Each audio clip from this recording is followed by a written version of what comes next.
Hi, I'm Mairlyn and welcome back to My Left Frying Pan, not your regular comedy show. Okay, I got to give you a backstory before we start this episode. So when I was in university at University of British Columbia studying foods and nutrition, I had this really sexy professor, okay? I'm 19, I figure he's really old. He's like maybe 40. Like, you know, what do you know when you're 19? Now that I'm in my 50s, it's like 40 seems young. But anyway, back then I thought he was like an old dude.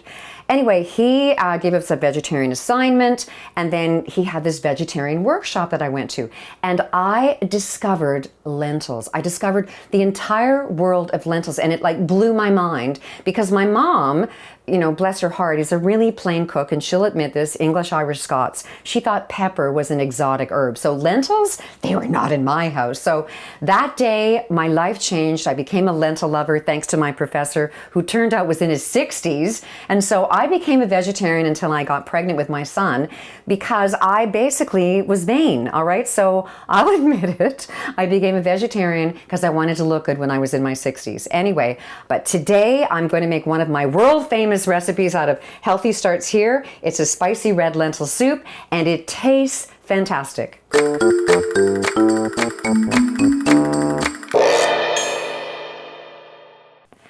I have cousins all over the country, all over the world actually. I mean, you met my cousin Charlotte. She was on our chocolate mousse video, and if you haven't seen it, go check her out. She's a hoot.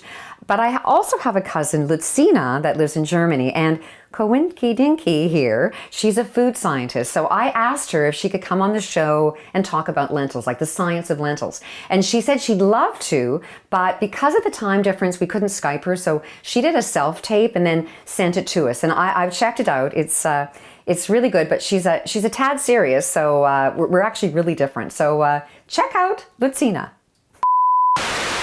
Is it on? Okay. Ziggy. Oh, for heaven's sake, I see that red light is on. We'll have to edit that part out. Okay. Guten Tagen, Mairlyn. I'm so very happy to be on the show today because here in Germany, we love My Left Frying Pan. It's so funny. I just giggle so hard. Every week I look forward to Thursdays. So I have a big laugh to start the day. So thank you for letting me be a part of the fun. So I'm very passionate about food, science, and nutrition. And so I'm here to talk about lentils, which is one of my very favorite things to eat on every day. So here's the exciting part. 100 grams of lentils is equal to 26 grams of protein. That is good. That is very good. Protein builds muscles and makes you strong. We all need the protein. So then we have, oh, this is very exciting, 18 grams of fiber. Fiber. Mairlyn, you say peace, love, and fiber. It makes me laugh, but it's so true because fiber is very important. 18 grams, 72% of what your body needs every single day. Wow, that is very good. That is good. And then we have 25% of your daily recommended amount of potassium. Potassium, that is 25% equal to 2 bananas. 2 whole, 100 for, oh, that is good. Then we have 50% of your daily recommended amount of folate. Folate, for people who do not know what folate is a B vitamin. It makes you happy. This is why I am so happy all the time. Resting happy face is right here. Okay, 45% of your daily recommended amount of iron. That is good. Iron makes you good for red blood. That is so good. So, in closing, I would like to say Auf Wiedersehen to my friends in Canada. Thank you so much. The lentils ist good. So good, it makes me want to jump for joy. Oh, forgot Hans. Oh, Hans, thank you for waving. Hans is my husband, and he makes me very happy. Happy resting face right here. So thank you. Auf Wiedersehen. Till next time, please, fingers crossed, you have me back on the show. Thank you, Lucina. Great information. I will email you later a big thank you note. Okay, Lentils, Canadian lentils are fantastic. We grow two different varieties that are the most popular. We grow a lot more varieties, but the two that Canadians usually eat are these two. The first one is the green whole lentil, which is actually one of my favorites. The second one is red lentils. Now you'll notice that this little pile over here is completely red, but this little pile over here is what they look like before they're split. So these two are basically the same, whole and split. Now these lentils cook way faster than these, but the big news is, and one of the main reasons I love lentils, that you don't have to soak them like you do the other pulses, which are split peas, chickpeas, and whole beans. So they're versatile, easy to use, and there's no soaking. A little tip on storage, and the big tip on storage is that they come in bags, or you can buy them in a bulk store. When they come in bags, I don't know about you, but they're always spilling in my cupboard. So I like to put them in the glass jar. They're pretty. And my big home economist tip is that I always put the instructions on how to cook them. I tape them onto the jar in case I forget, because I don't know about you, but you have one of those menopause moments and you go, well, they look like red lentils. How the heck do you cook them? But this way you'll always remember. So storage, 1 year in a cool, dark place. Let's start cooking. Lentils are so versatile. You can put them in sweet and savory. And as a matter of fact, I have a recipe in one of my other books for a red lentil waffle, and it's fantastic. High in protein too. So red lentils come dry, but the whole lentils come canned as well. And also the whole red lentils sometimes are canned. So they're very economical and easy to use. In this recipe, because we're using dried, the first thing you always do is to rinse them under cold water, and then you can use them. So I'll rinse them later. The rest of the ingredients are, I'm going to be using canola oil. I've got cracked pepper. I have turmeric. I have some cumin. I have cinnamon. And I have some allspice, which is kind of a neat, interesting ingredient for this. I've got dried apricots to give a little bit of sweetness. I've got some chopped celery. I have a can of diced tomatoes, and I have 4 cups of vegetable broth. I've got 2 onions, a bunch of garlic, and then I'm going to show you a neat trick on how to get ginger ready for a recipe. So let's start prepping.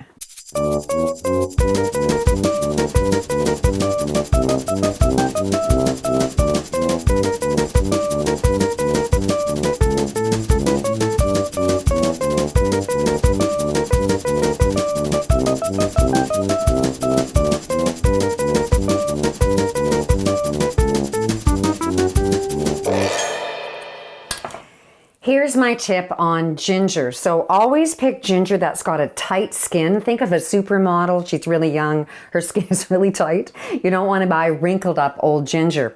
And then just snap off a piece. I've already wiped this off. I've rinsed it off and dried it because you can use the peel on this stuff that is really young and fresh. The old stuff, I'd actually take the peel off.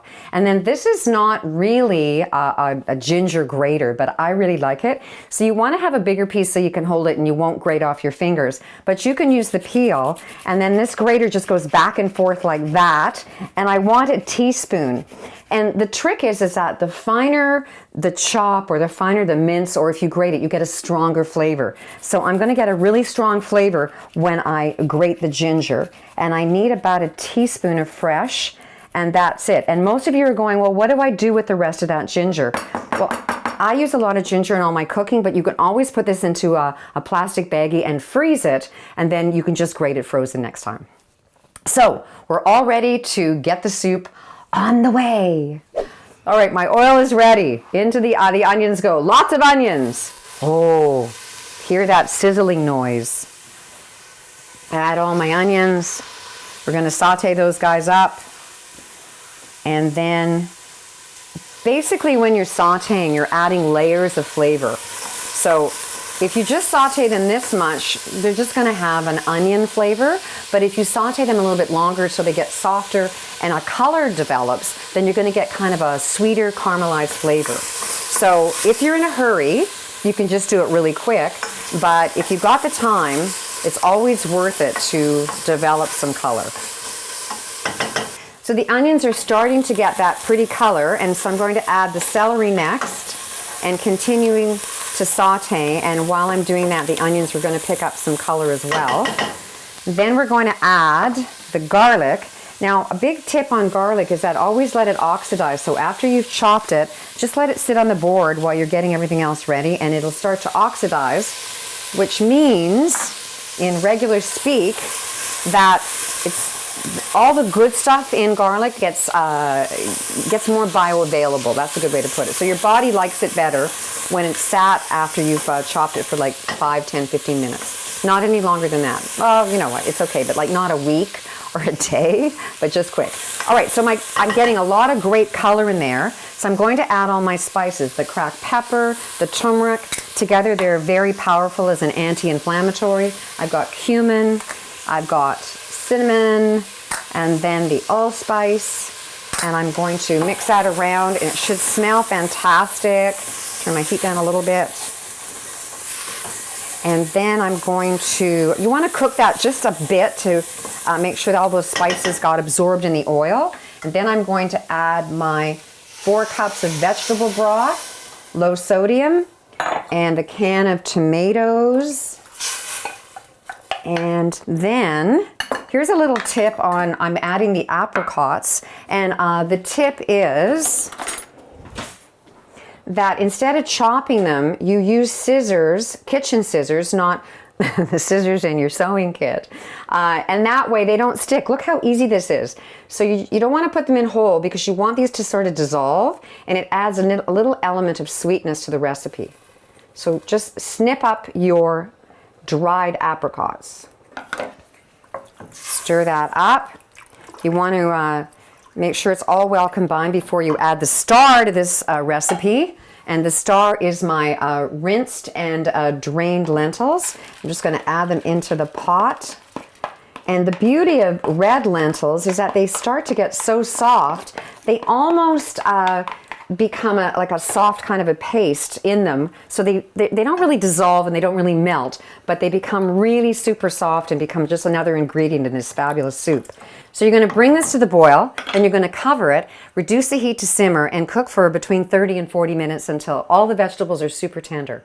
And then it's a big bowl of yum. The smell in my house is amazing. You are going to love this fabulous soup. Soup's on. So this bowl of yum has got 15 grams of protein and 8 grams of fiber, and that's fantastic.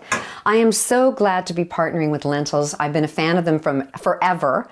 And so for everything that you ever wanted to know about lentils, go to lentils.org. They're the people that have all the answers. So until next time, you can always subscribe. You can just click on my face, or you can check out last week's. I made a fabulous chocolate cake. So peace, love, and fiber, and boy, am I not kidding.